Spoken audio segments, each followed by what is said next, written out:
Students who got expelled for wearing religious symbols to school. What happened? My name is Amir Khalid and I spent 3 years at Westfield High, watching my classmates disappear one by one for wearing crosses, hijabs, yarmulkes, and turbans. The policy didn't start as an outright ban on religious expression. It crept in slowly, through dress code amendments that Principal Hartley introduced during my sophomore year under the umbrella of maintaining secular learning environments and preventing religious conflict between student groups. The first version just prohibited head coverings in class, which they claimed was about identification for security purposes after a minor vandalism incident. My friend Nadia wore hijab and had to remove it during all 7 periods, sitting exposed in classrooms, while teachers pretended not to notice her discomfort. She'd put it back on between classes. But the constant removal and adjustment throughout the day felt like a deliberate humiliation. The administration framed it as treating everyone equally, but somehow baseball caps and beanies worn by non-Muslim students didn't get the same scrutiny. By the end of that semester, 3 Muslim girls had transferred to other schools rather than continue the daily ritual of unveiling themselves for the institution's comfort. The policy expanded that spring to include all visible religious jewelry after someone complained about a student wearing a large wooden cross outside his shirt. Principal Hartley sent out a memo explaining that symbols exceeding 1 inch in any direction created distractions in by-demand classroom settings and needed to be tucked inside clothing or removed entirely. My Christian classmates started hiding their crosses under shirts, while Jewish students took off their Star of David necklaces at the door. The Sikh sophomore who wore a small Kerp ceremonial blade under the shirt got called to the office and told he was violating weapons policy even though the kirpan was religious requirement and properly secured. He tried explaining the spiritual significance and that it had never been removed from its sheath. But Hartley insisted school safety superseded religious accommodation. The whole thing felt like a test to see how much they could restrict before anyone pushed back. Most families complied because they didn't want their kids targeted or because they believed the school must have legal grounds for these rules. My parents immigrated from Egypt and were so grateful for American educational opportunities that they encouraged me to follow whatever rules the school set, even ones that felt wrong. My mother kept saying we were guests in this country and needed to respect their institutions, but I couldn't shake the feeling that we were being asked to erase parts of ourselves to make others comfortable. That's when I started paying closer attention to which students were being pulled aside for dress code violations and which ones were ignored despite similar infractions. The pattern became obvious once you knew to look for it. By junior year, the policy had evolved into a complete ban on visible religious symbols anywhere on school property, including parking lots and sports fields. They called it the Unified Secular Campus Initiative and presented it as promoting inclusivity by ensuring no student felt marginalized by exposure to others' religious practices. The irony of marginalizing religious students to prevent marginalization seemed lost on the administration. The new rules prohibited crosses, hijabs, yarmulkes, turbans, bindies, Islamic prayer beads, rosaries, and any other items deemed religious in nature. Students arriving at school wearing prohibited items were sent to the office to remove them, call parents for alternative clothing. Repeat violations resulted in suspension, and the policy explicitly stated that religious freedom didn't extend to public school campuses because education was a secular institution. I watched my friend Isaac get written up in September for wearing his yarmulke to first period. He'd worn it every day since freshman year without incident, but now, suddenly, it was creating a hostile environment for non-religious students who might feel pressured to adopt religious practices. The logic was absurd. But Isaac complied after the first warning because he couldn't risk suspension affecting his college applications. He started carrying his yarmulke in his backpack and putting it on immediately after leaving campus. This small act of resistance against a policy that made him choose between his identity and his education. The ban affected different religious groups in different ways, creating this hierarchy of whose faith could be more easily hidden. Christian students could tuck crosses inside their shirts and maintain their religious identity invisibly, while Muslim girls who wore hijab and Sikh boys who wore turbans had no equivalent option. Their religious practice was inherently visible and couldn't be concealed to satisfy the school's secular requirements. This meant the policy, despite claiming neutrality, had a desperate impact on certain religious communities, while barely affecting others. I started documenting who was getting written up and for what, keeping a notebook with dates and descriptions and outcomes. The administration claimed they were enforcing rules uniformly, but my notes showed that Christian students received warnings, while Muslim and Sikh students received immediate suspensions for first-time violations. The selective enforcement made the discriminatory intent obvious, but proving it required more evidence than one student's notebook observations.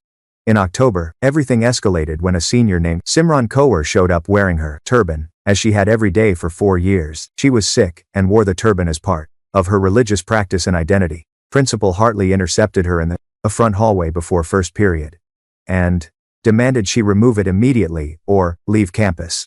Simran explained that the turban wasn't just a head covering but a sacred article of faith that she couldn't simply take off and put back on, like a hat.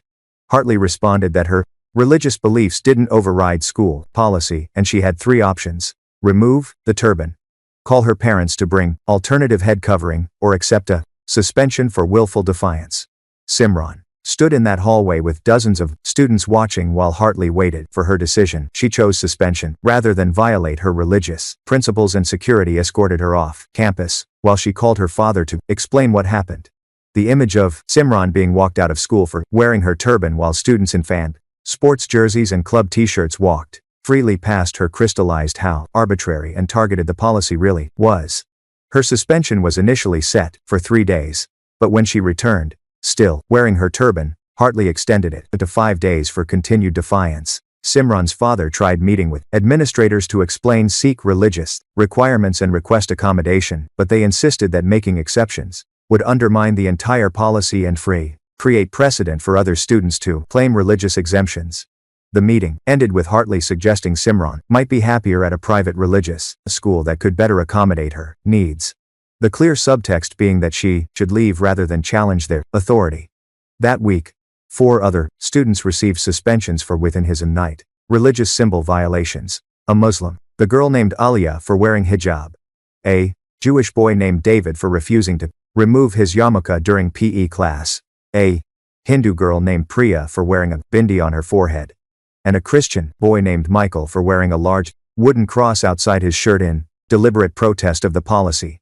The administration scheduled a special assembly to address what they called concerning trends in student defiance and disrespect for school authority. Principal Hartley stood at the podium and delivered a speech about how schools required certain standards of conduct and appearance to function properly, and students who couldn't abide by those standards were choosing not to participate in the educational community. He emphasized that religious freedom was important but had limits in the public institutions, and part of growing up was learning to follow rules, even when you disagreed with them personally. The entire speech framed compliance as maturity and resistance as childish stubbornness, erasing any possibility that the policy itself might be unjust. Sitting in that auditorium listening to Hartley lecture us about institutional authority, while my suspended friends missed class for practicing their faith, made something shift inside me.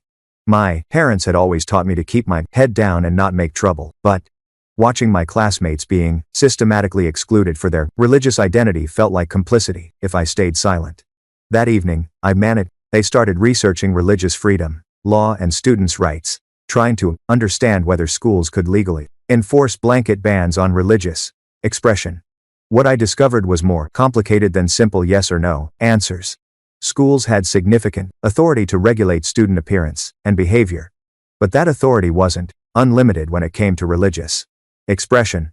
The First Amendment protected free exercise of religion, and courts had established that students didn't shed their constitutional rights at the schoolhouse gate. However, schools could impose restrictions if they had compelling educational interests, and the restrictions were narrowly tailored to serve those interests.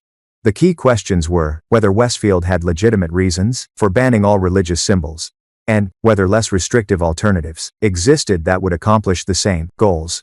Reading through case law from other districts showed that blanket bans on religious symbols had been struck down multiple times for being overbroad and discriminatory, especially when they disproportionately affected certain religious groups. I printed out several relevant court decisions and brought them to our school librarian, Mrs. Chen, who'd always encouraged students to think critically about policies. She read through the materials and agreed The policy seemed legally questionable, but warned me that challenging school administration directly could have serious consequences for my academic record and future.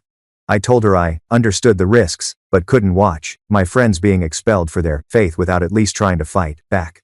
Mrs. Chen suggested I contact the ACLU or similar civil rights organizations that had experience with religious freedom cases in schools, and she gave me information for a local legal aid clinic that provided free consultations. That weekend, I drafted a detailed complaint outlining the policy, its enforcement, and the students who'd been suspended, along with my documentation of selective enforcement patterns. The legal aid clinic connected me with an attorney named Rebecca Fonka, who specialized in education, law, and civil rights. She reviewed my documentation and said we likely had a strong case that the policy violated students' First Amendment rights and disproportionately burdened certain religious groups. She explained that to move forward, we'd need students and families willing to be plaintiffs in a lawsuit, which meant publicly challenging the school district and accepting potential retaliation. I asked if students could face expulsion for participating in legal action against the school, and she said legally they couldn't be retaliated against for exercising their rights. But schools found subtle ways to make life difficult for students who caused trouble. The decision to proceed had to come from affected families who understood both the potential benefits and costs of fighting back. I spent the next 2 weeks reaching out to suspended students and their families, explaining that we might have legal recourse if enough people were willing to join together. Most families were afraid of making things worse, or believed fighting the system was futile against institutions with unlimited resources. Simran's family was the first to commit, saying they'd already lost everything by standing firm on religious principles, and had nothing more to lose by making it official through legal channels. Aliyah's parents joined after watching their daughter cry every morning about having to choose between hijab and school. David's family signed on after his rabbi connected them with Jewish advocacy organizations that had been monitoring the policy. Within 3 weeks, we had 6 families willing to serve as plaintiffs representing Muslim, Sikh, Jewish, Hindu, and Christian students affected by the ban. Rebecca filed our lawsuit in federal court in November, alleging that Westfield High's religious symbol ban violated the First Amendment's Free Exercise Clause and the Equal Protection Clause by imposing discriminatory burdens on students based on religious identity. The complaint included declarations from each plaintiff describing how the policy affected their religious practice and education. My documentation of selective enforcement and expert testimony from religious studies professors explaining why certain religious symbols couldn't simply be hidden or removed without violating core faith requirements. The school district's response came swiftly through their attorneys, who argued that schools had broad authority to maintain order and secular environments, and the policy was content neutral since it applied equally to all religious symbols, regardless of faith tradition. They claimed the suspensions were justified disciplinary actions for students who willfully defied legitimate school rules, and allowing religious exemptions would create chaos with students claiming religious grounds for violating any policy they disliked. The legal battle was framed as institutional authority versus individual rights, with both sides presenting fundamentally different visions of what public education should look like. The lawsuit made local news within days, and suddenly everyone at Tewanapanaté, the school, had opinions about what was happening. Some students supported us and started wearing small religious symbols in solidarity, while others accused us of being troublemakers who wanted special treatment. Teachers instructed not to discuss the lawsuit in class, which meant conversations happened in hushed whispers between periods instead of open dialogue where we might have actually learned from each other's perspectives. Principal Hartley sent an email to all families explaining that a small group of students and parents were attempting to undermine important school policies through litigation, and the district would vigorously defend its authority to maintain safe and secular learning environments. The email characterized us as outside agitators influenced by special interest groups rather than students genuinely affected by discriminatory policy. The distortion of commissary, our motivations into some kind of calculated political action, erased the reality that we were just kids who wanted to attend school without abandoning our religious identities. My parents received that email and panicked, calling me into the kitchen for a serious conversation about whether this lawsuit was worth jeopardizing my future. My father was especially concerned that colleges would see me as a troublemaker if the lawsuit was mentioned in any school records or recommendation letters. I tried, explaining that fighting discrimination was exactly the kind of leadership and civic engagement colleges valued. But he worried about practical consequences, beyond idealistic principles. My mother cried and said she didn't want me to suffer for standing up when we could have just quietly transferred to another school and avoided all this conflict. Their fear was genuine and reasonable, but giving up felt like betraying everyone who couldn't afford to transfer or who shouldn't have to leave their neighborhood school because of discriminatory policies. The tension in our house grew thick as my parents struggled between pride in my principles and terror about my future, while I carried the weight of knowing my choices affected not just me, but the entire community of students watching to see if resistance was possible. The school's retaliation started subtly at 10. First, teachers who'd previously been friendly became distant and formal, asking me to stay after class for conversations about my attitude and engagement. My guidance counselor, we scheduled an unexpected meeting to discuss my post-graduation plans, and suggested I might want to reconsider my college application strategy given recent circumstances.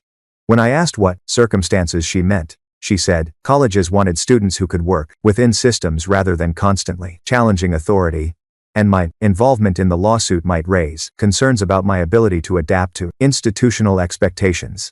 The message was clear, even though she never explicitly threatened my recommendations. I was being marked as difficult, and that label would follow me through the application process. Unless I backed down, I started keeping detailed records of every interaction with school staff, noting dates and times and what was said, building documentation in case we needed to prove retaliation as part of the lawsuit. My grades remained strong because I'd always been a serious student, but participation points in classes mysteriously dropped, and subjective assessments on group projects scored lower than objective test results. The cumulative effect was death by 1,000 cuts, making school feel hostile in ways that were hard to articulate but impossible to ignore. Other plaintiff students reported similar experiences with teachers suddenly finding problems with work that had previously been acceptable and administrators monitoring their behavior more closely than their peers. Aaliyah, we've got written up for being late to class, even though she arrived at the same time as 3 other students who received no consequences. And when she pointed out the discrepancy, she was told not to make accusations about staff being unfair. The preliminary hearing happened in January at the federal courthouse downtown, where our attorney argued for an immediate injunction preventing the planned school from enforcing the religious symbol ban. While the case proceeded, Rebecca presented our evidence of disparate impact, showing that Muslim and Sikh students received substantially harsher punishments than Christian students for comparable violations and that the policy served no legitimate educational purpose that couldn't be achieved through less restrictive means. The district's attorney countered that schools needed flexibility to maintain order, and that courts should defer to educational professionals' judgment about what policies served their institutions. The judge, an older woman named Catherine Brennan, asked pointed questions about why the school needed to ban all religious symbols rather than addressing specific disruptions if they occurred, and whether the administration had considered accommodations for religious practices that were mandatory rather than optional.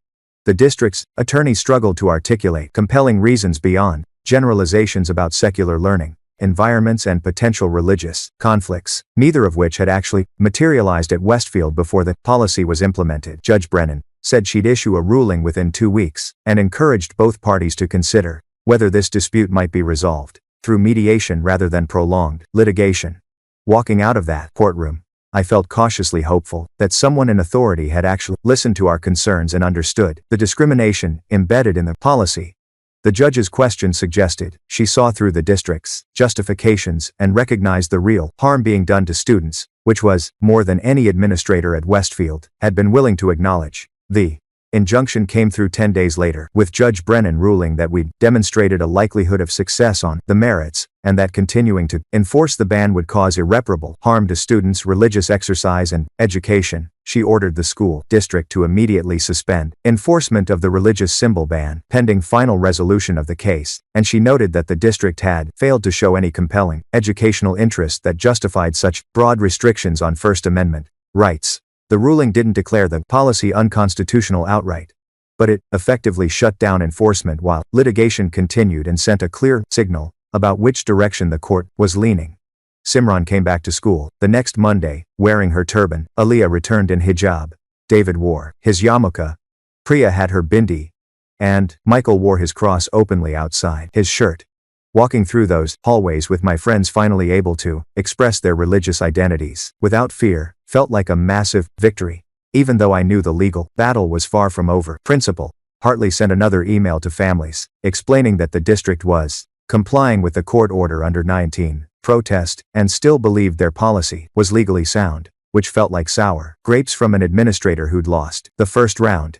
Teachers received updated guidance about not enforcing the religious symbol ban, but were told to document any disruptions or conflicts that arose from students wearing religious items, clearly hoping to build evidence that the policy served necessary purposes. The administration's strategy was transparent: create problems to justify the discriminatory policy, rather than simply allowing students to practice their faith peacefully. The atmosphere at school shifted in complex ways after the Murney injunction. Some students who'd been afraid to wear religious symbols now felt emboldened to express their faith openly, while others remained cautious about drawing attention. Teachers who'd supported the ban openly complained about the court interfering with school administration, while others seemed relieved to stop enforcing a policy that had always felt wrong. My friendship networks expanded as I connected with students across different religious communities who shared the experience of having their faith treated as a problem to be managed. We started eating lunch together and studying in the library, creating informal support systems for dealing with the ongoing tension and hostility from staff who resented our challenge to institutional authority. These relationships gave me perspective on how different religious traditions approach similar questions about identity and accommodation, and how much diversity existed even within faith communities. About what level of visibility or practice was essential, Simran explained how wearing her turban was non-negotiable because it was a core article of faith, while David described how some Jewish students wore yarmulkes only during prayer while others wore them constantly as ongoing religious expression. Understanding these distinctions made clear that any blanket policy would inevitably violate someone's sincere religious practice, and the only respectful approach was allowing individual students to express their faith as their tradition required. The conversations also revealed how much ignorance existed about different religious practices, with students having never learned about Sikh articles of Arias faith or Islamic hijab requirements or Hindu bindi significance beyond surface level stereotypes. The policy had prevented these conversations by forcing everyone to hide their religious identity rather than creating opportunities for genuine understanding across differences. The district filed an appeal of the injunction in February, arguing that Judge Brennan had overstepped by interfering with school administration, and that continuing the policy was necessary to prevent religious tensions from escalating. Their brief painted apocalyptic picture of what would happen if students were allowed to wear religious symbols, claiming it would lead to proselytizing, conflicts between religious groups, and pressure on non-religious students to adopt faith practices. The predictions felt disconnected from reality, since we'd been wearing religious symbols for months without any of these problems materializing, but the district's attorneys needed to manufacture justifications for their discriminatory policy. The appellate court scheduled oral arguments for late spring, giving us several more months of limbo where the injunction remained in effect, but could theoretically be reversed. Rebecca warned us that appellate courts sometimes deferred more strongly to school authority than trial courts, and we should prepare for the possibility of the injunction being lifted and enforcement resuming. The uncertainty made it hard to fully relax, even though we were currently winning, because everything could change with one unfavorable ruling. I channeled the monete anxiety into organizing a student coalition that advocated not just for religious freedom, but for broader reforms to discriminatory dress code policies and disciplinary practices. We called ourselves Students for Inclusive Education and started documenting other problematic school policies that disproportionately affected marginalized groups. From hair texture restrictions that targeted Black students to remember Englishly rules that punished multilingual students for speaking their never native languages. The religious symbol ban wasn't an isolated incident, but part of a larger pattern of institutional bias that needed systematic challenge rather than piecemeal litigation. My college applications went out that winter with a personal essay about fighting the religious discrimination policy and what I'd learned about institutional power, civil rights law, and community organizing. Several teachers refused to write recommendation letters for me, citing my challenging relationship with school administration. But Mrs. Chen and two other sympathetic teachers wrote strong letters emphasizing my leadership and commitment to justice. The guidance counselor's letter was notably cool and focused heavily on my academic performance while barely mentioning extracurricular involvement, character, which Rebecca said might be grounds for a retaliation complaint if my college prospects were damaged.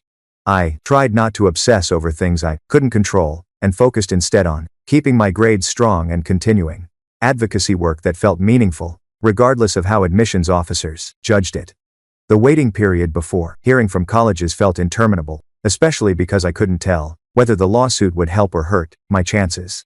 Some schools explicitly asked about disciplinary actions, and I had to explain that while I'd never been suspended, I was involved in litigation against my school district for civil rights violations, framing it in ways that highlighted principles rather than conflict.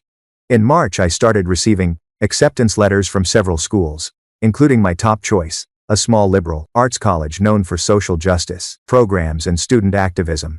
The acceptance packet included a handwritten note from the admissions director saying my essay about fighting religious discrimination had been the most powerful statement she'd read that year, and they looked forward to having students who challenged injustice rather than accepting it passively. Reading those words made all the stress and conflict feel worth it. Validation that resistance to discrimination wasn't career suicide, but actually demonstrated the kind of character and conviction that good institutions valued. The appellate court hearing in May brought our entire legal team and several plaintiffs to watch oral arguments about whether the injunction should stand. The three-judge panel asked tough questions of both sides, pressing the district's attorney on why less restrictive alternatives wouldn't achieve their stated goals, and pressing our attorney on where schools' legitimate authority to regulate student appearance ended. Rebecca handled the questioning skillfully, emphasizing that we weren't arguing for unlimited religious expression, but for reasonable accommodations that balanced institutional needs with constitutional rights, and pointing out that the district had never tried targeted interventions before implementing a blanket ban. The judges seemed particularly interested in the disparate impact evidence, asking several questions about why Muslim and Sikh students received harsher punishments than Christian students if the policy was truly neutral and content blind. The district's attorney struggled to explain the enforcement patterns beyond saying that different violations occurred in different contexts that required different responses, which sounded like rationalization for discriminatory treatment, even if that wasn't the conscious intent. After 90 minutes of argument, the chief judge thanked both sides and said a decision would be issued within 8 weeks, which meant we'd be waiting through graduation and into summer before knowing whether the injunction would hold. Walking out of that courtroom, I felt exhausted from months of legal stress, but also proud of how far we'd come from that initial research session in the library to oral arguments in federal appellate court. Regardless of the outcome, we'd forced the district to defend their discriminatory policy in public, created a record that other students could use to challenge similar bans in their schools. Graduation approached, with the lawsuit still pending and relationships at school still strained from months of conflict. Principal Hartley made the decision to exclude me from the student speaker lineup despite my grades putting me in the top 10% of the class, claiming the selection committee had chosen speakers who best represented Westfield's values and community spirit. The exclusion felt petty and vindictive, one last punishment for challenging his authority. But I'd learned to expect retaliation from administrators who viewed any questioning of their policies as personal attacks. My parents attended graduation looking proud but worried, still uncertain whether my activism would ultimately help or harm my future prospects. When Simran's name was called, and she walked across the stage wearing her turban to accept her diploma, the planned Muslim and Sikh families in the audience erupted in applause that lasted far longer than for other students. A moment of collective celebration that their children could graduate while maintaining their religious identity. Principal Hartley looked uncomfortable during the extended applause, but he couldn't stop families from expressing support for students who'd fought discrimination, even if he disapproved of their methods. After the ceremony, dozens of parents approached me to say, "Thank you for standing up when they died, been too afraid to challenge the system themselves." And several younger students said they'd been inspired to speak up about other unjust policies.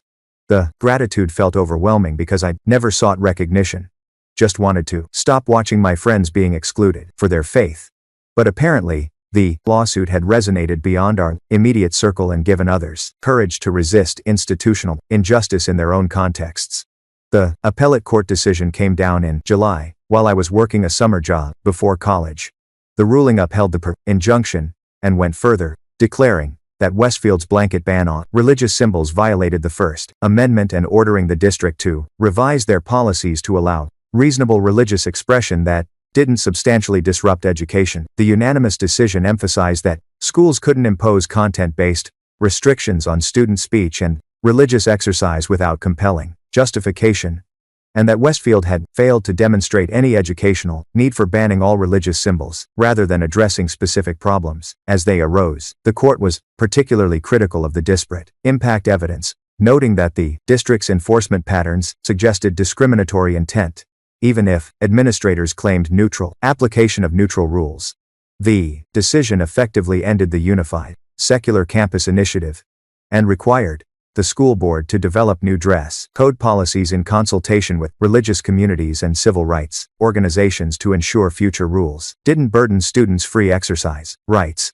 Rebecca called me with the news and said this was a landmark victory that would influence religious freedom cases in schools across the region, and that the students who'd been suspended would likely be entitled to compensation for the constitutional violations they'd endured. I felt relief more than celebration. Exhausted from 2 years of fighting and ready to move forward with college rather than continuing to battle my former school district. The victory was meaningful, but incomplete, because winning legal cases didn't erase the trauma of being treated as a problem for practicing your faith.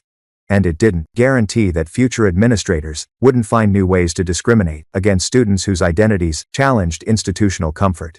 I started college that fall with a complicated relationship to activism and institutional change. The lawsuit had taught me that resistance was possible, and that determined groups of affected people could challenge unjust policies successfully. But it had also shown me how much personal cost came with speaking up and how many people would choose compliance over confrontation, even when their rights were violated. My first-year roommate asked about the lawsuit after finding news articles online, and I found myself downplaying the significance because I didn't want to be defined solely by one conflict with my high school. But over time, I realized that experience had shaped my understanding of power and justice in ways that informed everything else I studied and every future action I took. The fight for religious freedom at Westfield hadn't been about one policy, but about whether institutions respected students' full humanity, or demanded we fragment ourselves to fit their comfort zones. Choosing to resist fragmentation meant accepting consequences and uncertainty, but it also meant living with integrity rather than shame about fundamental parts of identity. Years later, I went back to Westfield to speak at an assembly about civil rights and student activism, invited by the administration that wanted to acknowledge past mistakes and promote more inclusive policies. Standing in that auditorium where I'd once listened to Principal Hartley lecture about institutional authority, I told the students about the lawsuit and what we'd otherwise learned about challenging injustice within systems that claimed neutrality while enforcing discrimination. Some students understood immediately, while others looked confused about why wearing religious symbols had been prohibited in the first place, which showed how quickly institutional memory faded without people actively preserving these stories. I emphasized that fighting discriminatory policies required documentation, coalition building, willingness to accept personal risks for collective benefit, and that one person resisting became labeled a troublemaker, but multiple people organizing created movements that couldn't be dismissed. The diversity of students in that audience, many wearing hijabs, and turbans and crosses and yarmulkes and bindis freely, demonstrated how much had changed since the unified secular campus initiative tried to erase religious expression from school grounds. But I also warned them that victories weren't permanent, and that future administrators might try implementing similar restrictions under different justifications. So each generation of students needed to stay vigilant about protecting rights that previous generations had fought to establish. If this story resonated with you, there are many more waiting. Hit that subscribe button and join the conversation about institutional justice and student rights. If you're still here, you're a true fan. Show some support with a like and subscribe to catch the next